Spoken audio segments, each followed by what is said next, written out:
I don't think. Can you hear me in the back? I'm not going to speak that long.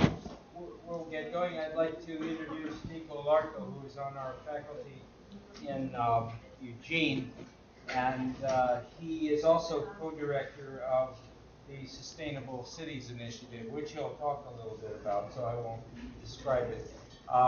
Nico started out with a degree in cognitive psychology from Cornell, then went on to do his Bachelor of Architecture at Cornell, then Masters of Architecture and Masters of Urban Planning at UC Berkeley. So he's full of education.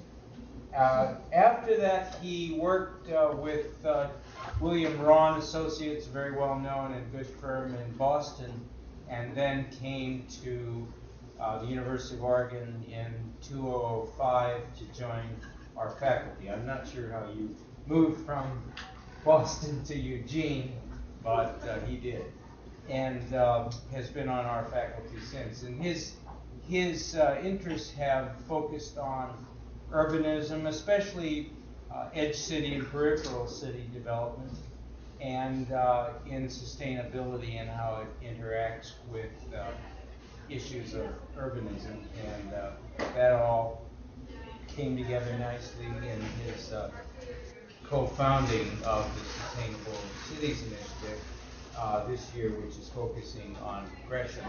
And some of you, I know, have already worked on that project. So, and Nico has been active in in security system excellence grants for the school, especially through the Oregon Transportation Research and Education Consortium, it's called. So anyway, without further delay, I'd like to turn this over to Nico. Right. Can everyone hear me? It's on. Mike? Okay, great. So thanks, Jerry, for the introduction. So I am, as Jerry said, I teach up in Eugene. For those many familiar faces that I have seen up there, and for those of you who haven't been down in Eugene. Sorry. I'm from Argentina, so my whole world is upside down. My wife always gets on my track for that. So I teach down in Eugene. And I'm also, as Jerry mentioned, one of the co-directors of the Sustainable Cities Initiative. The Sustainable Cities Initiative is a combination of architects, landscape architects, planners, people in law, in business, geography, environmental studies, journalism that works on issues of sustainability as it relates to the built environment, so stuff that we are well immersed in. One of the things that we do, we have kind of a research piece, we have kind of a policy piece of trying to affect legislation, and one of the things that many of you have actually participated in, there's a couple studios up in Portland and a class up in Portland that has been working on this, is the Sustainable City Year, which is that each year we partner with a specific city and help them with their sustainability projects and agenda. This year, our first year, we're doing Gresham, and we've had a number of projects both in Eugene and in Portland working on those things. It's been tremendously successful, great opportunity for students to work with real projects, real time, real politics, real economics, and real design issues, which has been really, really fantastic. So we're going to be doing that again next year. We're selecting cities in the next couple weeks, actually. So look out for that. There should also be more courses in the spring term for Sustainable City Year. But today, I want to talk about fringe urbanism, which is really thinking about how sustainability can happen in the suburbs. And so we'll go through all this. Thanks all for everyone for coming. So if we think about it historically, there's been like this contrast, this opposing piece between what the city is, which is frenetic and busy and full and lots of interactions, diversity, kind of happening, versus the idyllic image of the suburbs. In this case, this is Letchworth, which is one of the first kind of suburbs, what we kind of think of as traditional suburbs in England, which was pastoral, quiet, really integrated with nature, separated from the city. You had these kind of winding, which really took you away from everything that was urban. So these really kind of diametrically opposed things. In this country, that really took off although it existed in much earlier examples within the country, Riverside and such, as Levittown took off in the 50s, the suburbs, the way that we kind of think of them right now, it seems to be in all pop culture and the literature and all this, is kind of this, right? The single-family home, the nuclear family, a certain kind of demographic, economic class, social kind of structure that happens with that. This form issue of these loops and lollipops, right? The cul-de-sac. And so, like, the idea of urbanism could never happen in the suburbs because of this. You know, there's been recently, as I'm sure you all know, this idea of new urbanism has caught on, of the idea of bringing urbanism to the suburbs. And there's all these, large master plan communities that have been developed around the country, which bring all this density and kind of one large kind of move of creating these mini cities, we'll say, mini urban areas within the suburbs.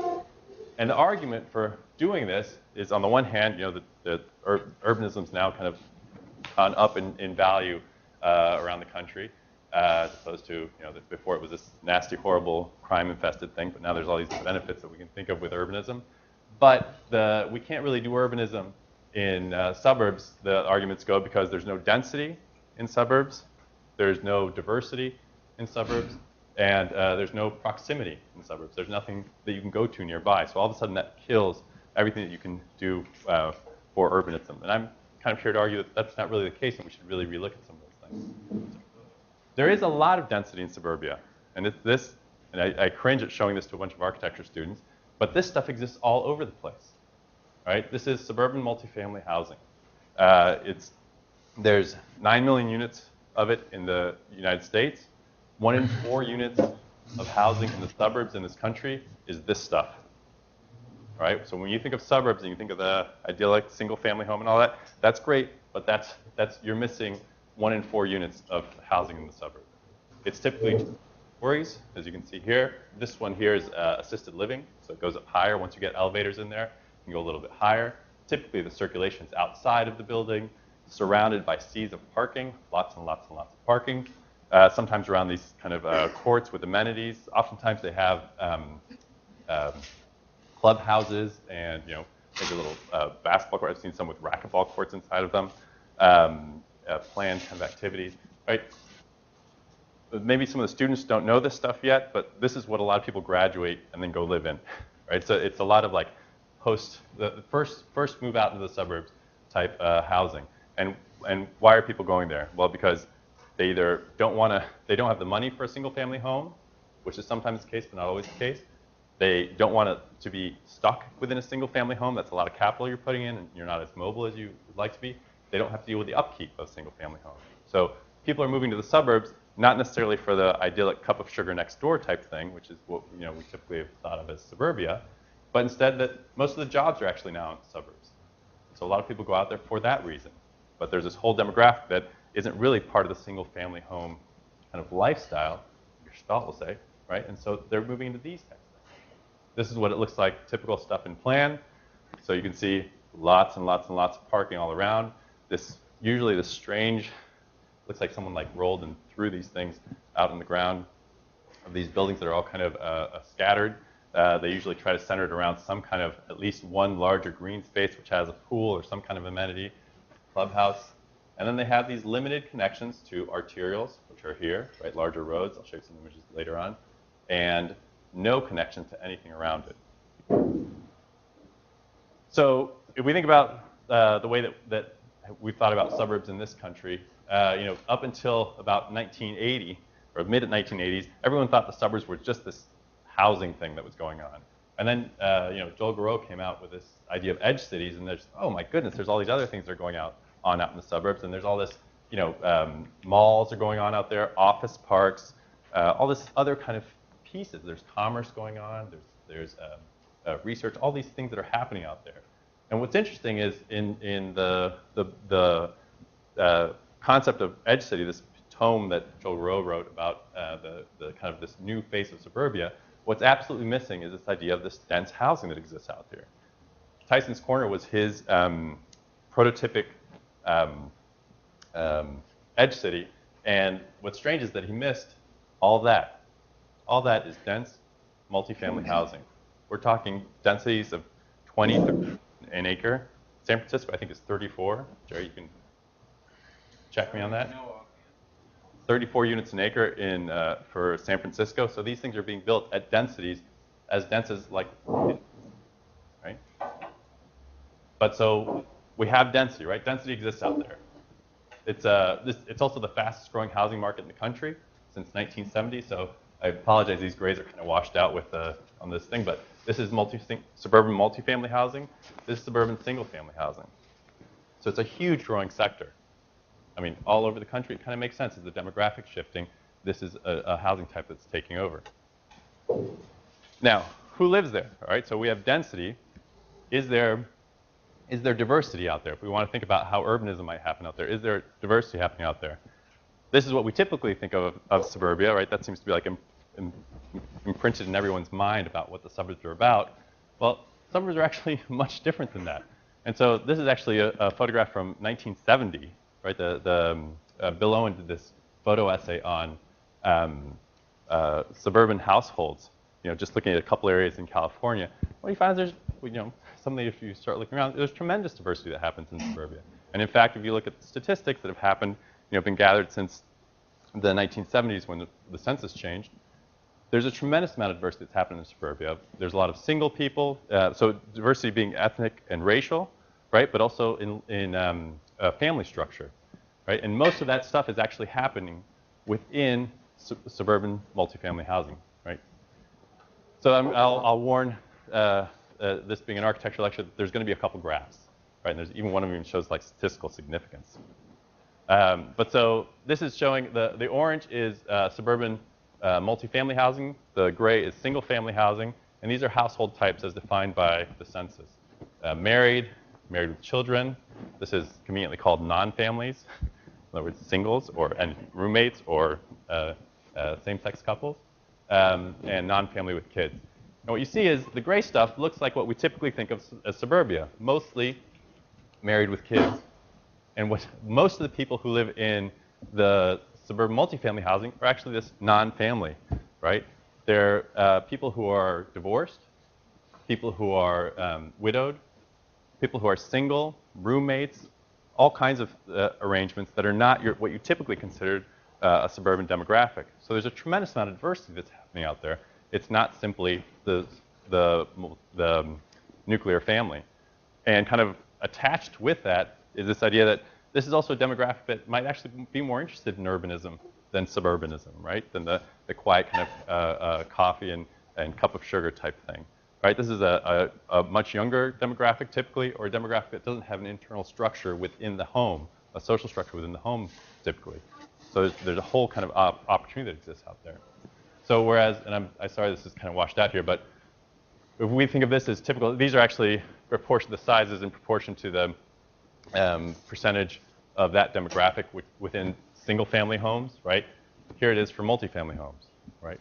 So it really changes the landscape of what suburbia is. So we have density, we have diversity, and now the question is there proximity? Do we have the possibility that things are dense and actually close enough together that we can start getting a little bit of synergy happening and start making a little bit of buzz, which is like this, what I would call a semi-urban condition? Well, it just so happens that these 9 million units that are around the country are almost always located right next to commercial areas, otherwise known as strip malls, right? So all over the country, there's the strip mall, and then right outside the strip mall, and now hopefully you all drive through the suburbs and start noticing these things, there's dense multifamily housing. And the reason being is, I've interviewed planners around the country about this, and they say, well, it's planning 101. You put the density right next to the commercial stuff. One reason.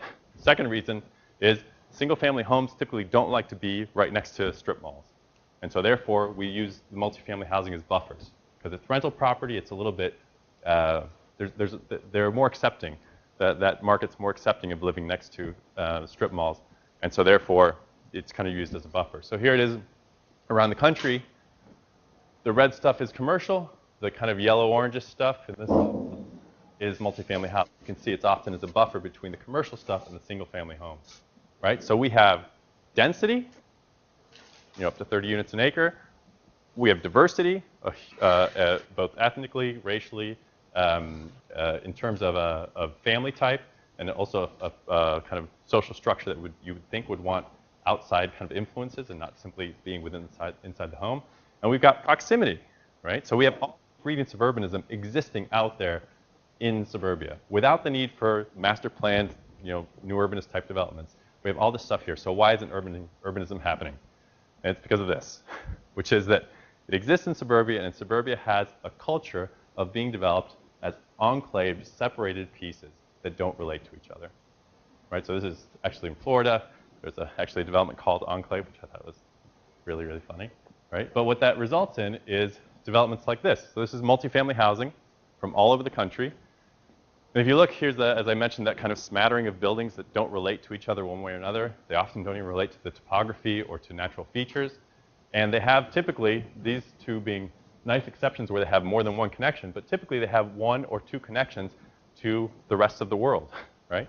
That's all, so they are arterial, that's it. And so, and I don't know if you can make it out, but there's this dotted line that goes out here, right? Those are the property lines, and there's no connections across property lines. So what you get is all this potential, right, to make these connections, to have like some kind of interaction happening, and instead you have everyone using this, right, which is this nice mobile private space that we can take anywhere we want and avoids interaction with anything around us. And so the site design of these areas has really like limited any kind of urbanism that we might have happening, with all the ingredients there, limits the amount of urbanism that we can have happening in suburban areas. So you have conditions like this. This is in Phoenix. These are actually, I did this studies about a year and a half ago, looking around the country, different developments around the country. Find the same thing all over the place. This is a multifamily housing development here. There's a whole bunch of commercial activity happening right there. Single family home above, typical pattern. And what happens? I live here, and I want to go there, right? That distance is completely walkable. Should be able to do it, no problem, right? But instead, a big wall against it, and I can't get through there. And so what I have to do is I have to walk through all this, which may or may not have sidewalks, which may or may not be interesting or amenable for pedestrians, along an arterial, which may or may not have sidewalks and has speeding cars in it, crossing a bunch of curb cuts, along this arterial, again, may or may not have sidewalks until I finally get here, and then there's actually no way for me to go from here to the building without crossing, a bunch of cars. And so what does any rational human being do? They get in their car, right? I mean, this is like, it becomes a much longer distance than I'd want to walk anyway. I feel like ridiculous for having to walk that far for something that should be that long, and it's in a really hostile environment. So what happens? There's a lot of driving that happens. This is another example as well. Here you see, I mean, typical, look at all this commercial development that happens here. We could have walking, biking happen here, some active travel. Instead, what you have is everyone gets in their car and drives from one place to another. So this is a description of what some of those edge conditions are like, right? These kind of large blank walls. This is actually developments that are looking out onto commercial development. Same kind of thing happening up there. This is edge conditions. These are horrible, horrible environments. Here we have all the ingredients, all the arguments for why suburbs can't have any kind of urban kind of spark to them. The ingredients are all there. It's all design, right? Which puts it in the hands of everyone in this room. Typical examples of, not thinking that people walk, so why bother? So I have done these interviews all over the country with planners, architects, and developers, asking them kind of in a very nice way, why do you design like this? And they answer over and over and over again, it's suburbia, no one walks. No one walks, don't worry about it. Like, maybe we had someone on staff who really is crazy about sidewalks, and they're like planner activist types, so we put sidewalks in, but you can tell how much care they put into their sidewalks, which is they just end it and don't make a connection to a commercial area that's right there. In other words, they're not taking into account any pedestrians. So the question is, do people walk? So we did a study in Eugene, kind of mimicked the study that we did nationally, but this time we really zeroed in on more connected and less connected developments. So more connected developments, this is Heron Meadows, I'm not sure how much of this you can make out, lots of pedestrian paths. There's a road that comes through here and connects through here. There's connections directly to the commercial area right there, right? And there's actually 3 of them through there. So there's lots of opportunities to walk, and this is not rocket science. It's not actually even all that attractive. it's attractive than the stuff that's out there. I wouldn't call it like fantastic design, but it makes those connections, right?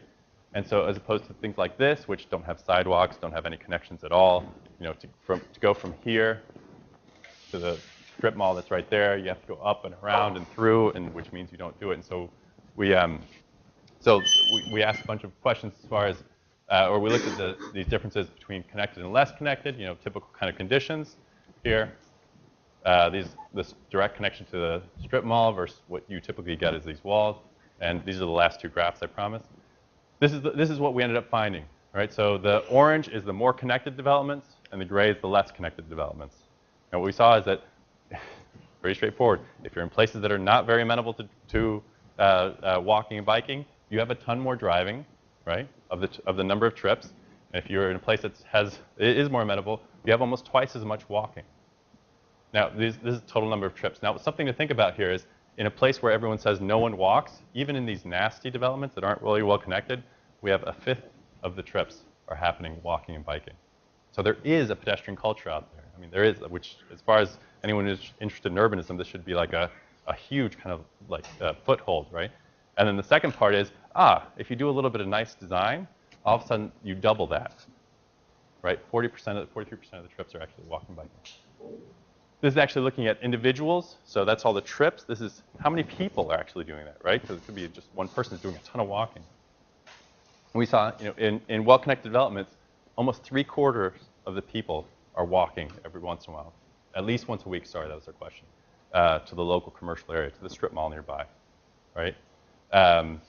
Walking or biking only, you know, twice as many, 20%. Any trip that they make is walking or biking to their local commercial area.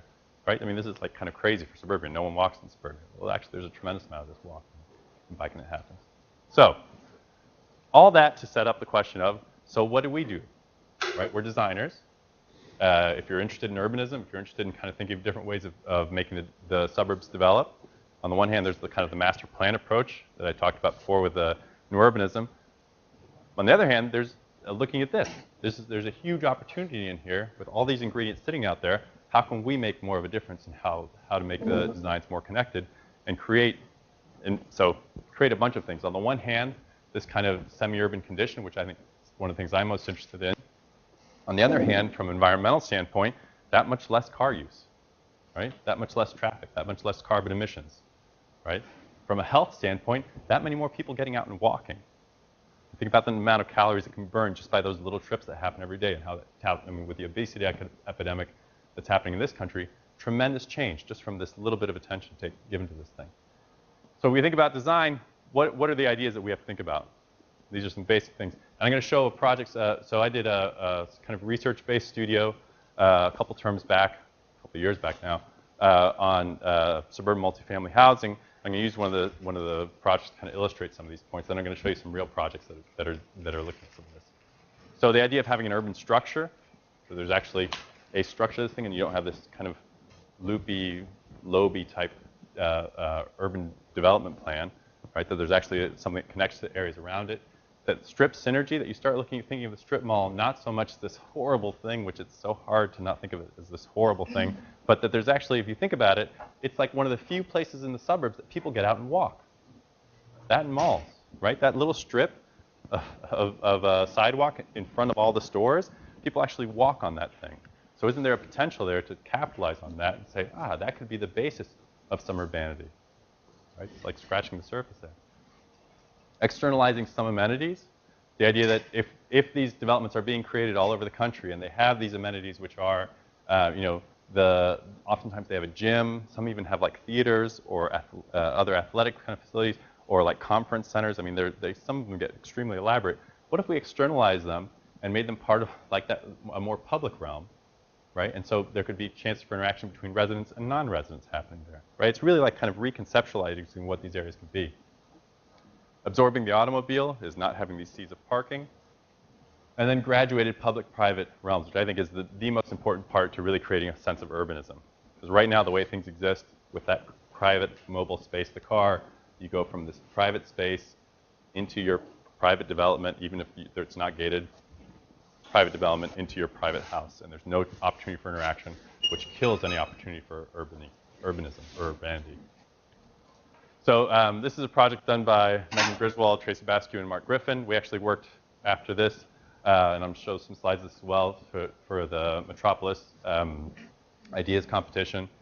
We didn't win, but I'll show you some slides that we created with that. But the idea pretty much is creating this urban structure, right? So there's, instead of it being kind of, instead of the site plans being organized, as I'd showed you before, kind of this bizarre, loopy, lollipoppy thing that works with the suburbs, instead really creating like an urban structure which has streets, actual streets that exist here, right? The buildings front on that. I mean, this is kind of like urbanism 101, right? And that they connect to things around it. In this case, it's an existing strip mall. This is a project we did, as I said, this was an actual project happening in Phoenix with a developer. Really, really educational. So that's one piece of it. The externalizing some of the amenities is really taking some of we have the gymnasium that's happening here. We have a daycare that's happening here. We have the rental office. All that, instead of being internal to the whole development, gets put on the face. And now all of a sudden there's an opportunity for interaction between people who live here and people who don't live here, or maybe used to live here, or maybe will live here. I mean, so you really start to create a little bit of interaction in this place that typically has none. This is some of the idea of how that structure would work with the different housing types, the idea of this kind of mixed bar, which is really more commercial than anything, but integrated with the things around it.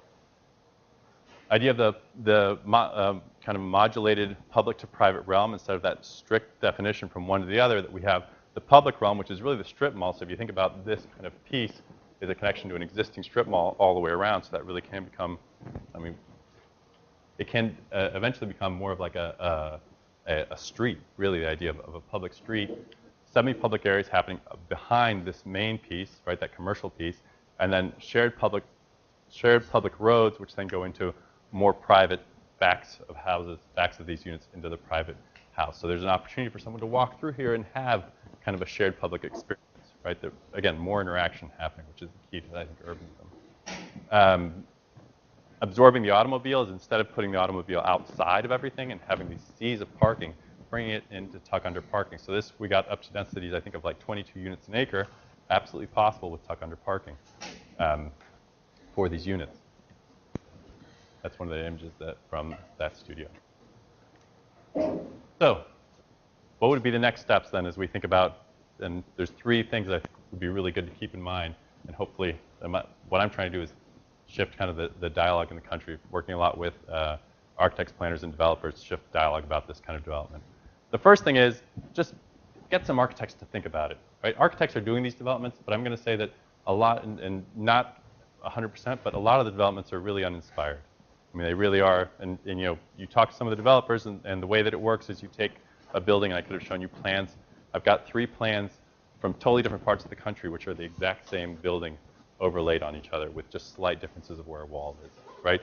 And that's the mentality of how this stuff happens, and not really thinking, so it's much more kind of an economic model as opposed to thinking about how this really creates place, right? And in the case of what I'm interested in, how it might create a semi-urban condition. So this was in my mind, a great breakthrough that in 2005, there was, you know, the first article I'd ever seen on suburban multifamily housing in Arch Record. So just getting the architectural community to start thinking about these things, so that we don't have to have things like this, but we can start having things like this. Is Pugh and Scarpa and Will Bruder's Loma 5 project in Scottsdale, which has beautiful architecture, really, really, really nice architecture. Good ideas about how to bring the car inside, and some nice ideas about how interaction works in the street. Also looking at a variety of kind of building models. This is the second thing is really rethinking the whole way that the site plans work, right, and how site organization works. This is a really nice project by Studio Ma, also in Phoenix, where they had control of this one site. This is a small strip development, strip there, strip happening over here. And instead of creating something that would have been the typical pattern, which is, you know, walls all along there, and really kind of internal enclave, they really urbanize the project by creating these bars that on the one hand are organized face the street, or organized along these internal streets, and there's connections all the way through, right, which right now are slightly limited, but their intention was to continue that there, and they now have control of this site, and they want to continue it all the way through. So you start to make site plans that think about the pedestrian, create this urban structure, make connections between one site and another, make connections to commercial areas, and really allow that kind of opportunity for interaction to happen. Here's the project. This is the PRD 845 by Studio Ma. There's also fantastic, it's really nice architecture, and it does really great things for local Phoenix architecture as far as dealing with sustainability issues and how their skin works to cool the buildings, right? But the main part is like this street with everything faces onto it, and on the far side, opening up, and this is while it was still under construction, opening up to the commercial area that's behind there, just allowing that porousness to exist. And some ideas about how to make the buildings actually transition from higher density to lower density to kind of work within. So you think about it as a continuous knit fabric of this housing typology within the suburbs. I would say think about it in high design, but also think about it in typical design. How is it that we can make these things happen? So this is the project I showed you, Heron Meadows, which really does a good job, I think, of making connections. It's not what I would call a fantastically designed project, but from an urban design standpoint, it does a lot of things really well. It'd be great to see more of this. Right now we're working, I'm working with a couple students, and we're doing the Suburban Multifamily Site Design Handbook.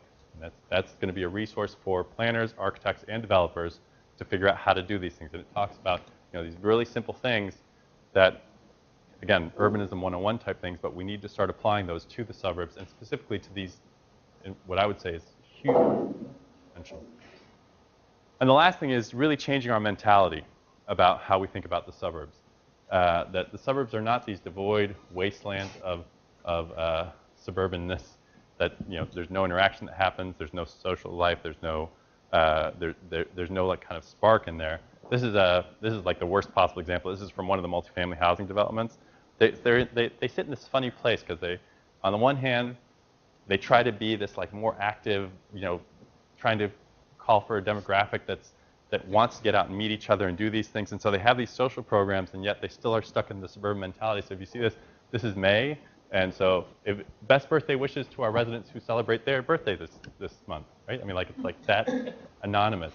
And every day is breakfast, except for the 15th is tax day, and on the 1st rent is due. And that's the idea of like how much, what I would say, like urbanity happens in this area. This is a slide that we made for the Metropolis competition, which really started to say, well, what if we really change the mentality of these places? So I'll read these in case you can't make it. So the top one, working where I live and spending less time on the house maintenance lets me spend my evening with my family. So that's the idea of a family, a single person. Living close to my daily errands saves me money so that I can buy my neighbor a round of drinks at the bar next door. The elderly person, downsizing my home and taking public transportation to my doctor helps me stay healthy so I can be active in what I love. And then the single parent, telecommuting in a public place helps me to relax at work so that I can give my daughter my full attention in the evening. All these, if you remember, all these lifestyles, all these demographics exist all over the place in the suburbs, in the multifamily housing, right? What we need to do is make the link to all these things are obvious things that these lifestyles would want, and design's a big piece of making that happen. So I think as architects, there's a tremendous role that we can play in this. This has not been a realm that's really been looked at. As I said, most of the time when urbanism is considered in the suburbs, it's been under the banner of new urbanism, which has part of a different conversation, but has its own issues. And it's also a really, really small percentage of the amount of development that happens out in suburbia. This stuff is all over the place. It's all over the place. For every one master plan community, there's 500 of these types of developments. And what an opportunity for us to really change the way the suburbs work. And that's it. I'm happy to take questions.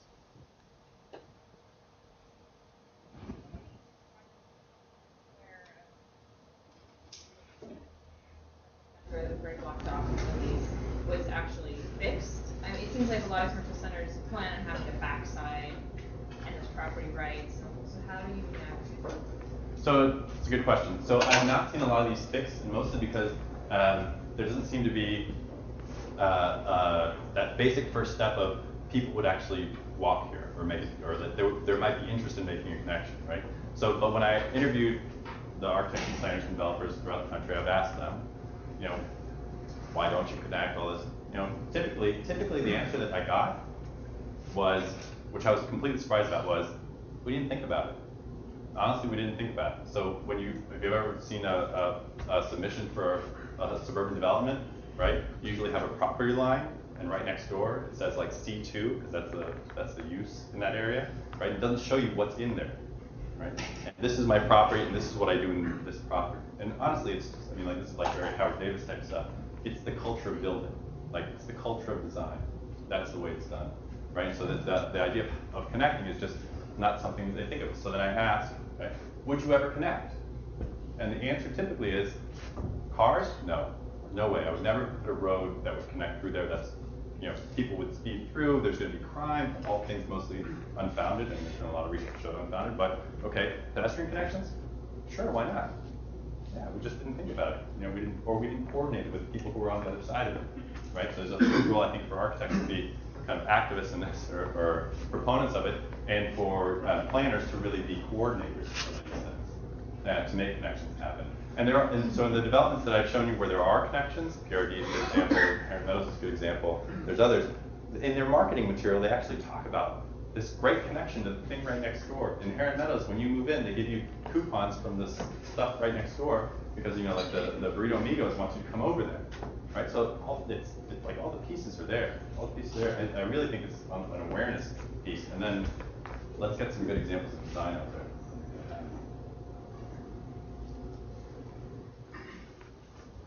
Isolation kind of breeds isolation. You get comfortable with it all, and that makes you comfortable. And you mentioned, I'd never put a road through there because I have fear that crime or this and that would go on. How do we address that fear? It's a really good question. And can you repeat it for the folks in the Sure. So the question was that isolation seems to be like a comfortable kind of mode, and it's definitely a safe mode. And for people who are scared of making those connections, how do you find a way of getting over that fear, right? So I don't know if there's an easy answer to this. I'll give you a whole range of answers. First of all, it's just statistics, right? I mean, you can look up where crime statistics happen. I mean, that's public data. And typically, suburban multifamily housing developments are no different than the areas around, right? They might have more calls per square foot because there's more units, right, per square foot than there are right next door. But if you look at by density, right, by number of units, there's no difference. I mean, that's like standard. It's documented, right? So first thing. Second thing, I think part of it is just, I think New Urbanism is actually doing a good job of it. Well, urbanism is maybe not so bad. There's like really nice things to be gotten from urbanism. And so showing examples of places where that really works, right, is I think something that kind of needs to happen as part of the national dialogue. I've got a close friend of mine who's a developer in Phoenix, and comes and visits us in Eugene. Loves the area that we live, which is just south of the university, which is a gridded kind of typical, streetcar suburbish type neighborhood, right? And we go and visit him in Phoenix, and he lives in this loops and lollipop thing. And you say, well, would you ever connect there? No. We go off the crime. People just come in and kill everyone, right? But yet he feels totally comfortable coming to visit me where I live, which is in theory a much more urban area than the area he lives, has all these connections, and yet there's like this kind of disconnect, right? And so I think like making people aware of these examples that exist that work really well. And again, I think urbanism is doing, for all of its problems, it's doing a really good job of that. It's kind of saying, urbanism is not so bad. And then the other thing is just getting more examples of new developments that are happening, right? So, like doing studies and, doing like some statistical studies of areas that are connected. What's that like? Talk to the residents, talk to the people who are there. And then the one last thing I'd say is convincing planners and developers. Because it's really hard to convince residents once they live there. But when they move in, it's what they moved into, right? That's just what exists. So it's important to convince people at the beginning and not try to convince people later on. We tend to like base a lot of our assumptions of what a place is on what we get, right? And so if you get it all closed off, someone says open, go. You get it all open, that's what it is. What do you feel about the segregation that occurs between the demographics that primarily occupy the apartment blocks versus those that occupy single-family housing? And do you have any thoughts at all about the integration of those two types of housing? it's a really good question. And so that's like an article I wrote a while back really talks about the idea that while we're seeing a lot of diversity happening racially, economically, ethnically, as far as family type, it could be that we're actually seeing a spatially segregated differentiation. In other words, that mix looks really good up here, but if you look fine scale, and you've got everyone who's like single living here, and all the families living out there, which is more or less what's happening. And I'm not sure I have a good answer for that. On the short term, I'm less interested in the question because I feel like there's a whole lot we can take advantage of with the mixing what's already there, right? On the long term, it is more of a, I think, of a kind of social question that kind of I think like popular culture needs to catch up with. Yeah, I don't have a good answer. Oh, it's a good question. What was your method for getting the stats and workflow receptive? Yeah, so we did two methods. One was actual interviews, and the other was surveys. So we sent out surveys to, a subset of the people who live there, and just asked them a bunch of questions, most of which were transportation-related questions. How do you walk? We also asked demographic questions. We asked questions on how their biases. So we want to know is if you're a tree hugger and you'd walk anyway, are you just picking a place that it's great to walk to? In the end, none of those things seem to have met. The only thing that we found significance with, there were actually two things we found significance with. One was gender, so males seem to walk much more than women, and which we assumed was based mostly on comfort and safety issues. We didn't ask that question, so we don't know that. And then the big one was how connected and and when we say connected, it's how amenable is the space for walking and biking, right? If there are more ways of getting there, if it's protected, if it's pleasant, that seemed to be the biggest indicator, more than if you are predisposed to really want to walk, bike, or do anything, or even if you own a car, or if you have access to a car. The biggest one was simply the design part. Do you guys do any of the economics of what you were proposing versus what's out there? And for a lot of the developers, maybe this needs to happen, whether they're pro forma pencils out or not. And the infrastructure, if you're putting the duck under parking, how does that compare? So really good question, and we're absolutely want to engage that. So I'll repeat the question. So the question was, have we looked at any of the economics? If we're really looking to kind of affect the way development happens, obviously we need to deal with developers. They're very interested in economics. Have we looked at any of this in relation to tuck under parking, site design, those things? It's a really good question. It's something that we're absolutely conscious of. I think the hardest one is tuck under parking. Absolutely, that is a cost difference to do something like that. And in my mind, it's great to do that, but it's not we don't have to do it, right? I think it's necessary but not sufficient, or it's beneficial but not necessary to do that kind of thing. The issues I think that are big for economics are the amount of all those connections that happen are all paved surfaces, right? Which I don't know what concrete's doing right now, but concrete 2 years ago was extremely expensive with all the construction that's going on in China, and that is a significant cost. So there is a question there, and so one of the things that we're doing as we do this research is we're talking to planning organizations and legislators. Because what we'd like to do is say, if you have a benefit to this, if you can, and especially with what's happening right now at the federal level, with reduce carbon emissions, if we can use this research to show if you make these connections, you have less driving trips, which reduces your carbon emissions, which reduces traffic, which saves the country, the state, the municipality money. All of a sudden, you can make incentives to make these things happen. So we're absolutely looking at that piece of it. And then the simplest piece, which is simply making these connections. I mean, all the walls I showed you between the commercial development, making holes in those walls is no money at all. I mean, it's minimal money. It's really minimal money. Ordinances and zoning issues and things like that, fire truck, entry allowance, all of that stuff. That's something that is going to dictate what you can or cannot do. So yeah, so the question for those in Eugene, if there's anyone left over there, there's people there, how are we dealing with zoning regulations, all kinds of regulations that kind of affect this piece? The zoning regulations are horrible for this type of housing.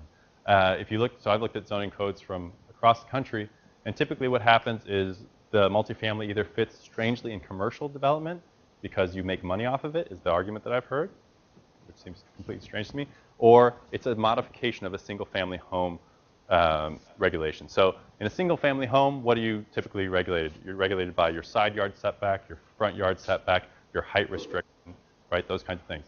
That really makes sense when you have a quarter-acre lot. When your lot is 14 acres, to tell me that I need to be 5 feet in from the side yard doesn't tell me anything about what the development's going to be like, right? And so what it pretty much is largely unregulated.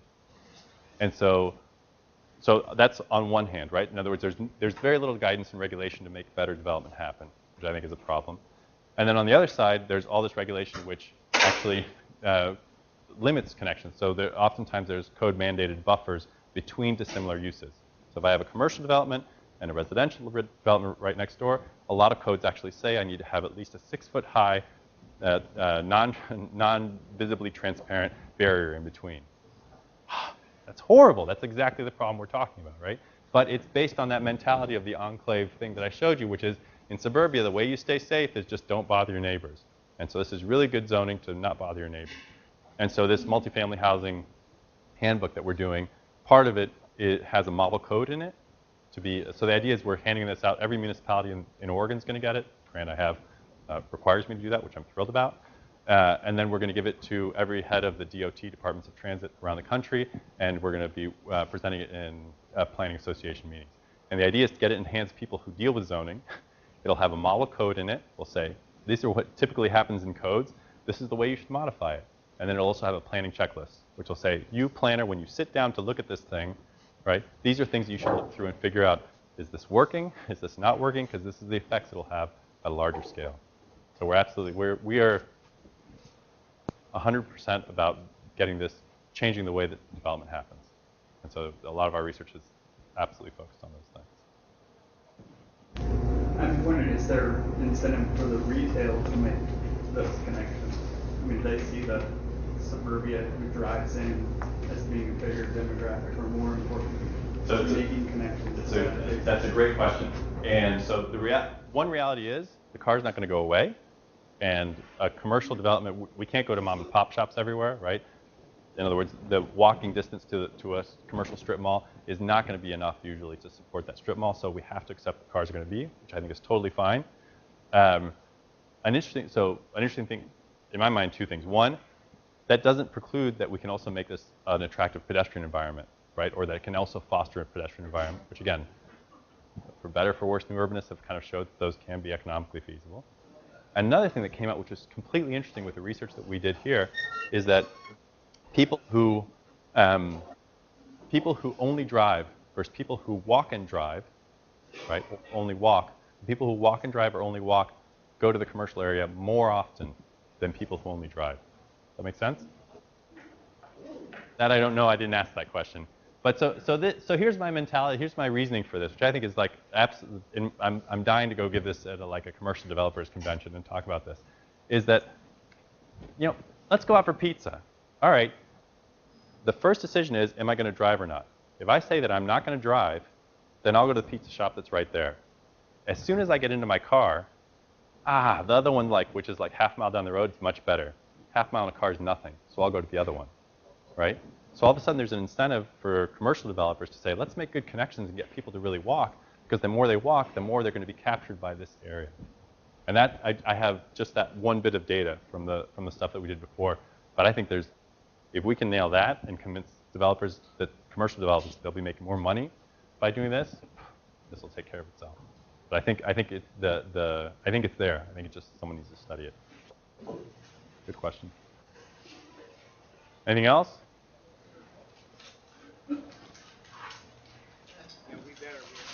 Okay, yeah, studio, important. Thank you.